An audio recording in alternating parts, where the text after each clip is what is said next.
낙태죄 폐지에 대한 헌법재판소 결정을 앞두고 종교계는 낙태죄를 유지해 태아의 생명을 보호해야 한다고 주장하고 있습니다. 하지만 낙태를 하지 않고 태어난 아이를 어떻게 키울지에 대해 무관심하고 미혼모에 대한 편견도 심한 곳이 종교계입니다. 종교계가 미혼모에 대한 편견과 차별을 없애는 데도 노력해야 한다는 지적이 나오고 있습니다. 유영혁 기자입니다. 지난 2016년을 기준으로 우리나라의 미혼모, 미혼부는 3만 3천여 명입니다. 미혼모는 2만 3,900여 명, 미혼부는 9천여 명입니다. 통계에 잡히지 않는 미혼모, 미혼부까지 포함하면 이보다 더 많을 것으로 추정됩니다. 미혼 부모들은 아이를 키우는 데 따른 엄청난 부담뿐만 아니라 편견에 시달려야 합니다. 사회 인식이 가장 큰 문제인 것 같아요.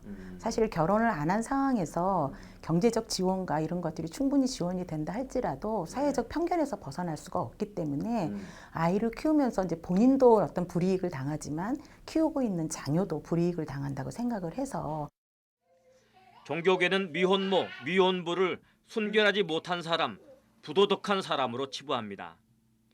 미혼모가 용기를 내 출산을 결정한다 할지라도 아이를 키우는 것은 녹록지 않은 것이 현실입니다. 결혼하지 않고 임신한 여성의 경우 결혼한 여성과 달리 출산 전, 즉 임신 중에는 복지 혜택을 거의 받을 수 없습니다.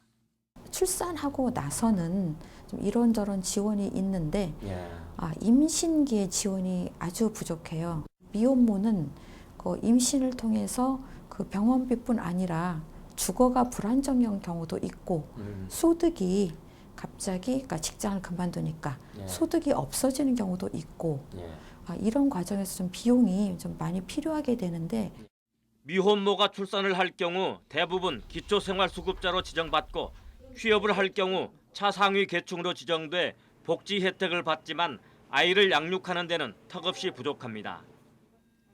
미혼모에게 임신을 시킨 남성들은 아무런 책임을 지지 않아도 됩니다.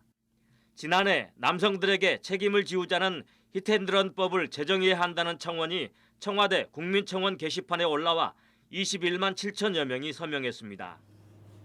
미혼모에게도 출산휴가가 법적으로 보장되지만 출산휴가를 내기 전에 대부분 직장을 그만둬야 하는 것이 우리 사회의 분위기입니다. 종교계가 낙태에 반대할 뿐만 아니라 출산을 결정한 미혼모와 태어난 아이들에 대한 관심과 양육 대책까지 고민해야 한다고 전문가들은 조언하고 있습니다.